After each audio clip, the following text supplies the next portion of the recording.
अभिनेता शरद केळकरच्या घरीही लाडक्या बाप्पाचं आगमन झालेलं आहे। सहकुटुंबासह त्याने बाप्पाची पूजा अर्चना केली आणि त्यानंतर त्याने सर्व जनतेला सर्वांनाच गणपतीच्या शुभेच्छा, गणेशोत्सवाच्या शुभेच्छा दिल्या।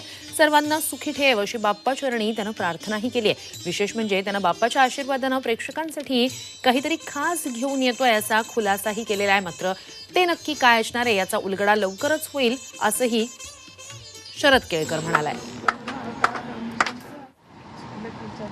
सर्वांना गणेश चतुर्थीच्या हार्दिक शुभेच्छा।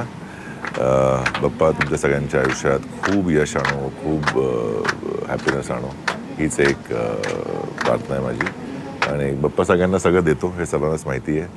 तर तुम्हाला मागायचं मागा, पण त्यांना माहिती आहे की तुम्हाला काय हवं आहे आयुष्यात आणि ते होणार तुमच्या आयुष्यात, फक्त वेळ येऊ द्या।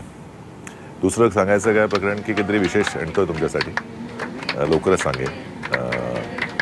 खूप लोकांची अशी एक इच्छा होती की सगळी करावं, माझी होती आणि ते आता करून झालंय आणि आता वेळ आली तुमच्या समोर आणायची। तर लवकरच काहीतरी डिफरंट तुमच्या समोर आणेन, तर स्टे ट्यून्ड।